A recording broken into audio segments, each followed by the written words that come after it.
Hello everyone, मैं ज्योति पारिक और आपका अपने यूट्यूब चैनल एग्जाम रेस 2.0 में एक बार फिर से स्वागत है।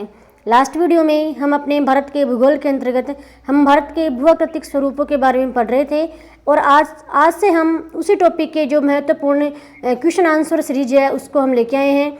तो इस टेस्ट पेपर में हमने 30 क्वेश्चन रखे हैं, जिसमें हमारा सबसे पहला जो क्वेश्चन है वो है भारत का पूर्वी समुद्री तट किस नाम से जाना जाता है। इसमें हमारा पहला ऑप्शन है कन्नड़ तट, दूसरा है कोरोमंडल तट, तीसरा है कोंकण तट और चौथा है मालाबार तट। तो देखिए, हमने भारत के जो समुद्र तटीय प्रदेश हमने पढ़े थे उसमें हमने पढ़ा था कि जो भारत का जो तटीय प्रदेश है उसको हमने दो भागों में विभाजित किया था। हमारा पहला था पश्चिमी तट और दूसरा अपना था पूर्वी तट।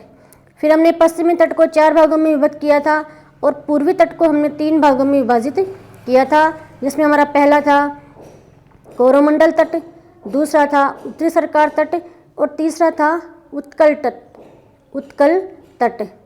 इस प्रकार से हमारा जो पूर्वी तट है उसमें जो एक भाग अपना वो है जो है कोरोमंडल तट।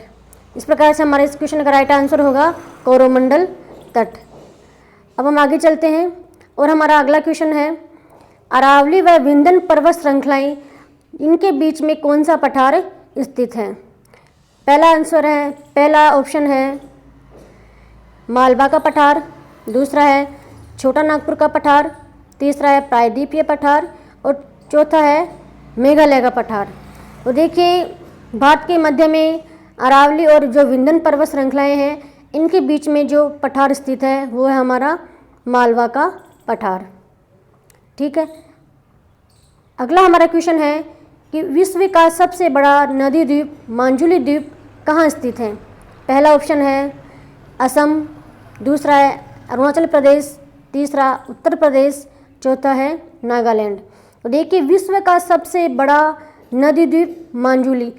पहला क्वेश्चन तो ये हो गया कि मांजुली जो द्वीप है जो भारत में स्थित है वह विश्व का सबसे बड़ा द्वीप है। विश्व का सबसे बड़ा नदी द्वीप कौन सा है? मांजुली द्वीप। और वह कहाँ पर स्थित है? भारत में। अब भारत के कौन से राज्य में स्थित है? असम में है, अरुणाचल प्रदेश में है, उत्तर प्रदेश में है या फिर नागालैंड में है। तो देखिए, यह जो मांजुली द्वीप है वह भारत के असम राज्य में स्थित है और यह ब्रह्मपुत्र नदी पर बनाया हुआ है। ब्रह्मपुत्र नदी के द्वारा इस नदी द्वीप को बनाया गया है और यह कहाँ पर स्थित है? असम में। ठीक है। अब हम आगे चलते हैं। हमारा अगला क्वेश्चन है मन्नार की खाड़ी किस तट के साथ अवस्थित है। मन्नार की खाड़ी किस तट के साथ अवस्थित है? इसमें हमारा पहला ऑप्शन है केरल, दूसरा है तमिलनाडु, तीसरा है कर्नाटक, चौथा है आंध्र प्रदेश। तो देखिए, मन्नार की खाड़ी जो भारत के दक्षिण में स्थित है वह श्रीलंका को भारत को आपस में जोड़ती है, वह है तमिलनाडु तट के साथ अवस्थित है। अब उसके बाद हमारा अगला क्वेश्चन है रचनात्मक रूप से मेघालय का जो पठार है वह किसका भाग है। पहला ऑप्शन है शिवालिक पर्वतमाला का, दूसरा है दक्कन का पठार, तीसरा है वृहद हिमालय और चौथा है अरावली पर्वतमाला। तो देखिए, हम मेघालय के पठार के बारे में देखें तो यह भारत में जो मेघालय का जो पठार है वो पूर्वोत्तर राज्य में यहाँ पर स्थित है। ठीक है। और यह जो मेघालय का जो पठार है वो पूर्वोत्तर राज्य में स्थित है और इसको हम देखें तो संरचनात्मक रूप से यह दक्षिण के पठार का ही एक भाग माना जाता है। तो हमारा राइट आंसर होगा दक्कन का पठार। ठीक है। अब हम आगे चलते हैं। हमारा अगला क्वेश्चन है 8 डिग्री चैनल निम्नलिखित में से किसको पृथक करता है। पहला ऑप्शन है भारत को श्रीलंका से, दूसरा है लक्षद्वीप को मालदीव से, अंडमान को निकोबार से, इंदिरा पॉइंट को इंडोनेशिया से। तो देखिए, हमने जो द्वीप समूह हमने पढ़े थे उसमें हमने पढ़ा था सारे जो जल संधियाँ थी जिनके बारे में हमने पढ़ा था। जो 8 डिग्री जो चैनल है वो है लक्षद्वीप में स्थित है। लक्षद्वीप में स्थित 8 डिग्री चैनल जल संधि है और यह है दक्षिण में स्थित है मालदीव और मालदीव को यह जो जल संधि है 8 डिग्री चैनल वह लक्षद्वीप को जोड़ती है। मालदीव और लक्षद्वीप को यह जो जल संधि है 8 डिग्री चैनल इन दोनों को यह आपस में जोड़ती है। तो हमारा जो राइट आंसर होगा वह होगा लक्षद्वीप को मालदीव से। ठीक है। अब उसके बाद में हमारा अगला क्वेश्चन है, शिव समुद्रम किस नदी द्वारा बनाया गया द्वीप है? पहला ऑप्शन है गंगा नदी, दूसरा है गोदावरी नदी, तीसरा है कावेरी नदी, चौथा है कृष्णा नदी। तो देखिए शिव समुद्रम यह एक जलप्रपात भी है और यह एक किस नदी के ऊपर बनाया हुआ है? कृष्णा नदी के ऊपर बनाया हुआ एक जलप्रपात है और कृष्णा नदी के द्वारा एक द्वीप भी बनाया गया है जो है शिव समुद्रम। मतलब शिव समुद्रम जो द्वीप है वह किस नदी पर बनाया गया है? कृष्णा नदी के ऊपर। ठीक है, अब हम आगे चलते हैं। हमारा अगला क्वेश्चन है, प्रायद्वीपीय पठार का सबसे दक्षिणी बिंदु निम्नलिखित में से किस पहाड़ी से चिन्हित है? प्रायद्वीपीय भाग का सबसे दक्षिणी बिंदु, मतलब ये अपना प्रायद्वीपीय पठार है। ठीक है, और इसका सबसे दक्षिणतम बिंदु यहाँ पर कौन सी पहाड़ी है? तो देखिए पहला ऑप्शन है वेलिकोंडा पहाड़ी, दूसरी है गिरनार पहाड़ी, तीसरी है नीलगिरी पहाड़ी और चौथी है एनाकोंडा पहाड़ी। तो इनमें से हम देखें तो इनमें से होगा हमारा राइट आंसर नीलगिरी पहाड़ी, क्योंकि यहाँ पे दक्षिण में है वो है नीलगिरी पहाड़ी, यहाँ पर स्थित है। नीलगिरी पहाड़ी दक्षिण में स्थित है। ठीक है, तो यहाँ पर हमारा राइट आंसर होगा नीलगिरी पहाड़ी, जो दक्षिण के पठार का सबसे दक्षिणतम बिंदु है। अब उसके बाद में हमारा अगला क्वेश्चन है, अरब सागर में स्थित भारतीय द्वीपों, ये द्वीपों हैं, भारतीय द्वीपों की सर्वाधिक महत्वपूर्ण विशिष्टता क्या है? तो पहला आंसर है, पहला ऑप्शन है वी आकार में काफ़ी छोटे हैं, वे सभी प्रवाल भित्ति के उद्गम हैं, वहाँ अति शुष्क जलवायु है, वे मुख्य भूमि के विस्तारित क्षेत्र के हैं। देखिए अरब सागर के द्वीपों की हमें विशिष्टता बतानी है कि उनकी क्या विशिष्टता है। तो हमने पढ़ा था कि जो अरब सागर के जो द्वीप है वो किसके द्वारा निर्मित है? प्रवाल भित्ति के द्वारा, इसलिए उन द्वीपों को हम मूंगा द्वीप भी कहते हैं। तो इसमें से हमारा राइट आंसर होगा कि वे सभी प्रवाल के उद्गम हैं। ठीक है, उसके बाद हमारा अगला क्वेश्चन है, डंकन पास किन के बीच स्थित है? डंकन पास किन के बीच स्थित है? तो इसमें हमारा पहला ऑप्शन है उत्तरी अंडमान व मध्य अंडमान, दक्षिणी अंडमान व मध्य अंडमान, दक्षिणी अंडमान व छोटा अंडमान। ठीक है, कार निकोबार या छोटा निकोबार। तो इनमें से हमारा राइट आंसर होगा दक्षिणी अंडमान व छोटा अंडमान। तो डंकन पास है वह दक्षिणी अंडमान और छोटा अंडमान के बीच स्थित एक जल संधि है। अब उसके बाद भी हमारा अगला क्वेश्चन है, आदम पुल निम्नलिखित में से किन दो देशों के मध्य स्थित है? भारत व पाकिस्तान के मध्य, दूसरा ऑप्शन है भारत व बांग्लादेश के मध्य, तीसरा है भारत व श्रीलंका के मध्य, चौथा है भारत एवं म्यांमार के मध्य। तो इनमें से हमारा राइट आंसर होगा भारत एवं श्रीलंका के मध्य, क्योंकि आदम जो पुल है वह भारत और श्रीलंका के मध्य स्थित है। अब उसके बाद भी हमारा अगला क्वेश्चन है, भारत का कौन सा भू आकृतिक विभाग प्राचीनतम है? पहला ऑप्शन है उत्तरी पर्वतीय प्रदेश, दूसरा है गंगा ब्रह्मपुत्र का मैदान, तीसरा है प्रायद्वीपीय पठार और चौथा है समुद्र तटीय मैदान। देखिए इसमें भारत का सबसे जो प्राचीनतम भूभाग है इसके बारे में पूछा गया है। तो देखिए सबसे प्राचीनतम जो भूभाग है वो है प्रायद्वीपीय पठार और सबसे जो नवीनतम भूभाग है वो है गंगा ब्रह्मपुत्र का मैदान। तो यहाँ पे अपना जो राइट आंसर होगा वो होगा प्रायद्वीपीय पठार। अब उसके बाद में हमारा अगला क्वेश्चन है, कोंकण तट कहाँ से कहाँ तक विस्तृत है? कोंकण तट कहाँ से कहाँ तक विस्तृत है? पहला ऑप्शन है गोवा से कोच्चि, दूसरा है गोवा से द्वीप, तीसरा है गोवा से दमन, चौथा है गोवा से मुंबई। तो इसके बारे में हमने पहले बात की थी कि हमारा जो पश्चिमी तट है, हमारा जो पश्चिमी तट है, इस पश्चिमी तट को हमने 4 भागों में बांटा था, जिसमें हमारा एक था गुजरात का तट, दूसरा हमारा कोंकण तट, तीसरा हमारा था कन्नड़ तट और चौथा हमारा था मालाबार तट। तो यहाँ पे हम बात करें कोंकण तट की, तो कोंकण तट का जो विस्तार था वो था हमारा दमन से लेके और गोवा तक। दमन से लेके और गोवा तक हमारे कोंकण तट का विस्तार था। तो यहाँ पे हमारा राइट आंसर होगा गोवा से दमन। ठीक है, अब उसके बाद हम आगे चलते हैं। हमारा अगला क्वेश्चन है, भारत की मुख्य भूमि को रामेश्वरम द्वीप से कौन अलग करता है? भारत की जो मुख्य भूमि है, वो मुख्य भूमि को रामेश्वर से कौन अलग करता है? पहला ऑप्शन है पाक जल संधि, दूसरा है पमन चैनल, तीसरा 10 डिग्री चैनल, चौथा है 9 डिग्री चैनल। तो देखिए, भारत की जो मुख्य भूमि है, उस मुख्य भूमि को रामेश्वरम द्वीप से अलग करता है पमन द्वीप, पमन चैनल। ठीक है, तो हमारा राइट आंसर होगा ऑप्शन नंबर बी, पमन चैनल। अब उसके बाद में हम आगे चलते हैं। हमारा अगला क्वेश्चन है, शिवालिक का जलोढ़ पंख किसे कहा जाता है? शिवालिक का जलोढ़ पंख किसे कहा जाता है? इसमें पहला ऑप्शन है बांगर प्रदेश, दूसरा है तराई प्रदेश, तीसरा है भाबर प्रदेश और चौथा है खादर प्रदेश।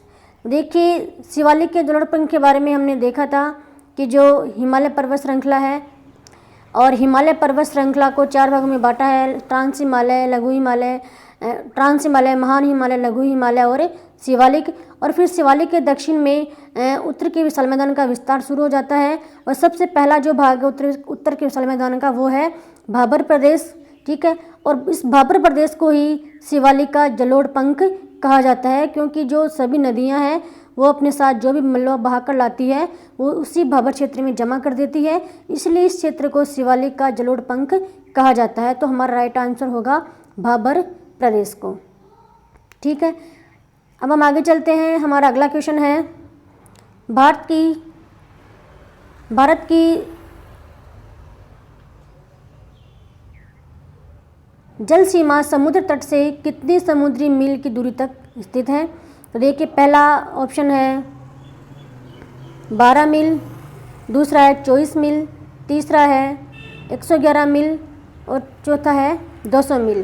तो इनमें से हमारा राइट आंसर होगा 12 मील, कि भारत की जो समुद्री सीमा है वो समुद्र तट से 12 मील दूरी तक स्थित है। उसके बाद हमारा अगला क्वेश्चन है, निम्नलिखित में से कौन सा स्थान भूमध्य रेखा के निकटतम स्थित है? इसमें पहला ऑप्शन है केमोरेन, रामेश्वरम, तीसरा है इंदिरा पॉइंट, चौथा है इंदिरा कोल। इसमें भी पूछा गया है कि कौन सा स्थान भूमध्य रेखा के सबसे निकटतम है, मतलब इनमें से वह स्थान जो भूमध्य रेखा के सबसे नज़दीक स्थित है। इनमें से हमारा कौन सा होगा? इंदिरा पॉइंट। जो इंदिरा पॉइंट है वह सबसे नज़दीक स्थित है किसके? भूमध्य रेखा के। ठीक है, अब हम आगे चलते हैं और हमारा अगला क्वेश्चन है, संपूर्ण भारत के कितने प्रतिशत भूभाग पर पठार का विस्तार पाया जाता है? मतलब हमारा पूरे भारत का पूरा संपूर्ण क्षेत्रफल है, उस क्षेत्रफल के कितने प्रतिशत भूभाग पर पठार का विस्तार पाया जाता है? पठार का देखिए, पहला ऑप्शन है 10.7%, दूसरा है 18.6%, तीसरा है 27.7% और चौथा है 29.3%। तो हम पठार के विस्तार के बारे में देखें कि भारत के संपूर्ण क्षेत्रफल में केवल पठार का जो विस्तार है वो 27.7% पाया जाता है। तो हमारा राइट आंसर होगा 27.7%। चलिए हम आगे बढ़ते हैं और हमारा अगला क्वेश्चन है, उत्तर भारत में हिमालय क्षेत्र के सहारे फैले समतल मैदान को, यहाँ पे फैले हैं, फैले समतल मैदान को क्या कहा जाता है? उत्तर भारत में हिमालय के क्षेत्र के सहारे फैले समतल मैदान को क्या कहा जाता है? तो देखिए, पहला ऑप्शन है तराई, दूसरा है दून, तीसरा है खादर और चौथा है भाबर। देखिए, इसमें पूछा गया है कि उत्तर भारत में हिमालय क्षेत्र के सहारे फैले समतल मैदान को क्या कहा जाता है? तो इसको हम कहते हैं भाबर। यहाँ से हमारे उत्तरी मैदान का जो विस्तार है वो शुरू हो जाता है, इसे हम कहते हैं भाबर। अब चलिए हम आगे बढ़ते हैं। हमारा अगला क्वेश्चन है, पटकोई भूम पहाड़ियाँ भारत के किस भाग में स्थित हैं? पटकोई भूम की जो पहाड़ियाँ वो भारत के किस भाग में स्थित है? तो इसमें पहला ऑप्शन है भारत के उत्तरी भाग में, दूसरा है भारत के पश्चिमी भाग में, भारत के दक्षिणी भाग में और भारत के पूर्वी भाग में। तो देखिए हम पटकोई भूमि की जो पहाड़ियाँ हैं इनके विस्तार के बारे में हम देखें तो ये भारत के उत्तर भाग में स्थित नहीं है, ठीक है, पश्चिम भाग में भी नहीं है, दक्षिण में भी नहीं है, तो ये कहाँ पे स्थित है, ये भारत के पूर्वी भाग में स्थित है। मतलब भारत के जो पूर्वोत्तर राज्य हैं उन पूर्वोत्तर राज्य में जो पटकोई भूमि की जो पहाड़ियाँ हैं वो स्थित है। तो हमारा राइट आंसर होगा भारत के पूर्वी भाग। अब चलिए हम आगे बढ़ते हैं। हमारा अगला क्वेश्चन है बुग्याल। हिमालय की ढलान में ऊंचाई वाले घास के मैदान है और चारागाह है।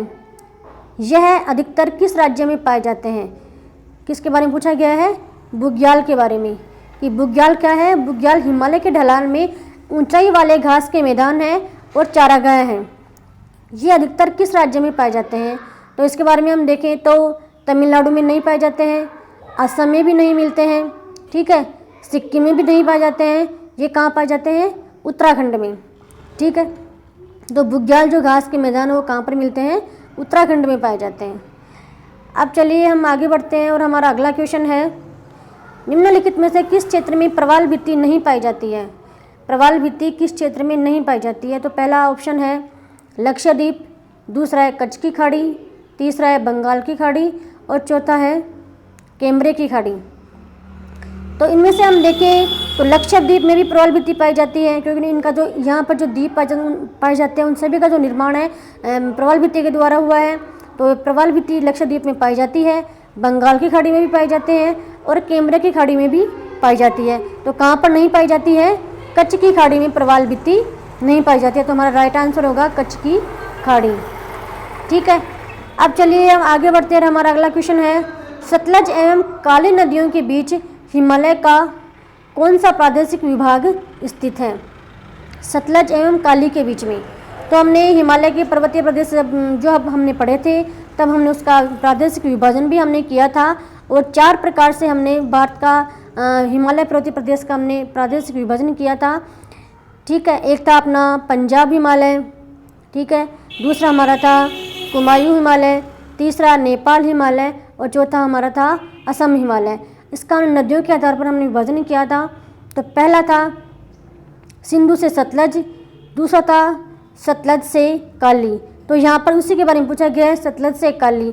तो सतलज से काली तक कौन सा हिमालय है? यहाँ पर हमारा है कुमायूं हिमालय, ठीक है।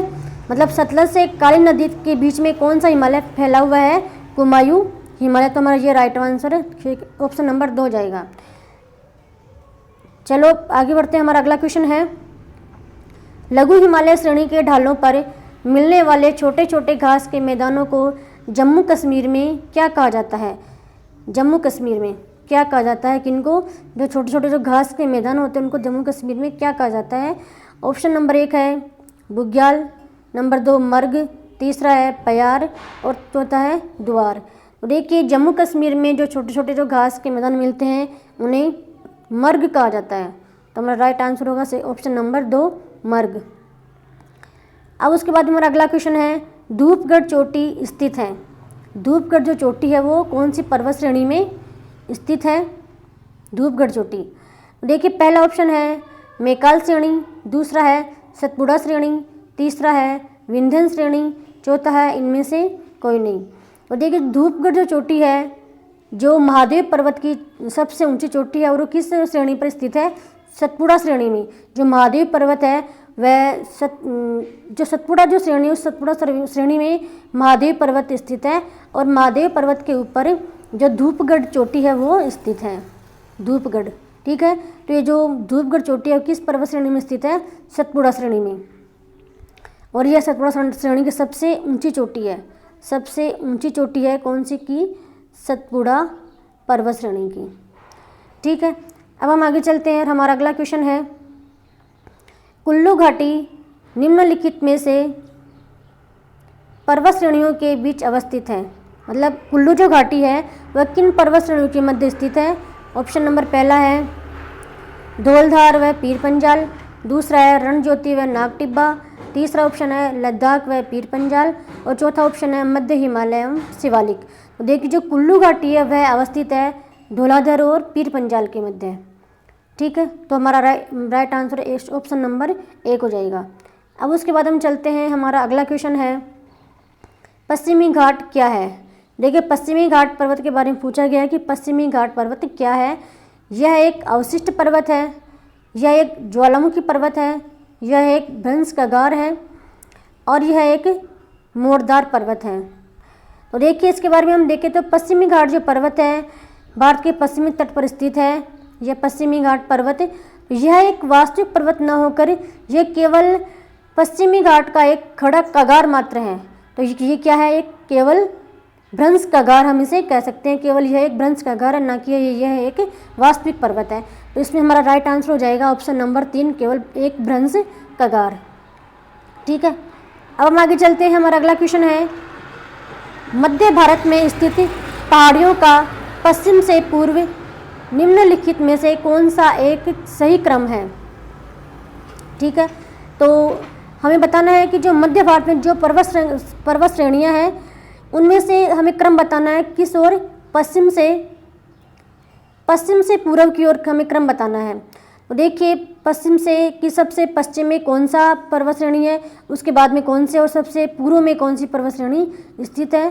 तो ये हमारे ऑप्शन है, पहला ऑप्शन है मैकाल, सतपुड़ा, महादेव, छोटा नागपुर। ऑप्शन नंबर 2 है सतपुड़ा, महादेव, मैकाल और छोटा नागपुर। ऑप्शन नंबर 3 है मैकाल, महादेव, सतपुड़ा, छोटा नागपुर। ऑप्शन नंबर 4 है सतपुड़ा, महादेव, छोटा नागपुर और मैकाल। तो देखिए इनमें से हमारा राइट आंसर होगा ऑप्शन नंबर 2, क्योंकि भारत के सबसे पश्चिम में जो पर्वत स्थित है वह है सतपुड़ा, उसके बाद में है महादेव, महादेव के बाद में मैकाल और मैकाल के बाद में स्थित है छोटा नागपुर का पठार जो भारत के सबसे पूर्व में स्थित है। ठीक है, अब हमारा अगला क्वेश्चन है नर्मदा व ताप्ती नदियों के मध्य स्थित है। नर्मदा व ताप्ती नदियों के मध्य स्थित है कौन सी पर्वत श्रृंखला स्थित है। तो अरावली की पहाड़ियाँ स्थित है, या फिर सतपुड़ा, या फिर राजमहल, या फिर विंध्यन। तो देखिए अरावली और ताप्ती के मध्य कौन सी पर्वत श्रृंखला स्थित है, तो कौन सी है, विंध्यन पर्वत है, वह अरावली एवं ताप्ती पहाड़ियों के ताप्ती नदियों के मध्य स्थित है। ठीक है, मतलब ऊपर है सतपुड़ा पर्वत, ठीक है, उसके नीचे है विंध्यन पर्वत, विंध्यन पर्वत। अब विंध्यन पर्वत के ऊपर जो नदी बहती है वो है नर्मदा, ठीक है, और विंध्यन के नीचे जो नदी बहती है वो है ताप्ती। इस प्रकार से नर्मदा और ताप्ती के मध्य जो पर्वत स्थित है वो कौन सा पर्वत है, विंध्यन पर्वत है। ठीक है, अब हम आगे चलते हैं। हमारा अगला क्वेश्चन है